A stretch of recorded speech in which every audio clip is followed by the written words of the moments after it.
you. Ms. Gollinger. Thanks, Tom, and thanks to the Rio Vision team for coordinating this event.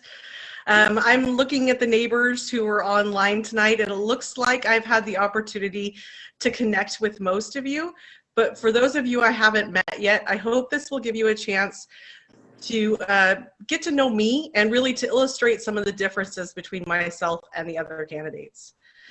I suspect you'll be able to see those differences right away, and that's in our introductions.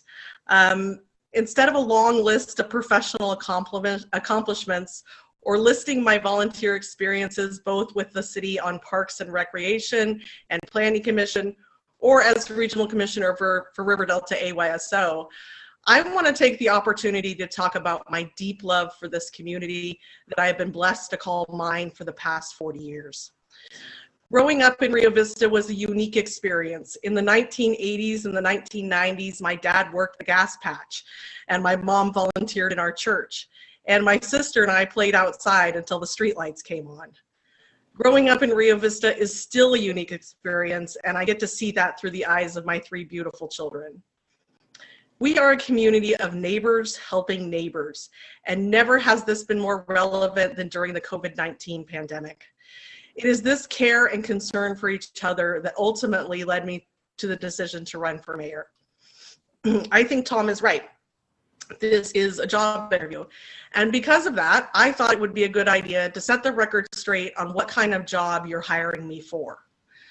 According to the city's own policies, the mayor is responsible for running the city council meetings, being a spokesperson for the city, and working with the city manager to set up the agenda for the meetings. That's all. No more, no less. My vote will count the same as the rest of my colleagues on the dais. You are not hiring a finance director, a city treasurer, or a city manager. You're hiring the person you think can best help develop relationships, drive the council's agenda, and listen and communicate with you effectively. I care deeply for all of Rio Vista citizens, and I have spent 40 years forming new relationships and maintaining existing ones. And I have been listening, and not just for the last 3 months. I hear you that our schools are impacted and they need us now more than ever. I hear you that we have only 1 licensed daycare in the city. I hear you that we have no permanent healthcare facility in this city. I hear you that you are frustrated with the lack of parks and connectivity in your housing development. I hear you that some months on your fixed income, you have to make the tough choice between paying your water sewer bill or buying groceries. I hear you because I have been listening to you. I am the choice for change. I very much look forward to taking your questions tonight.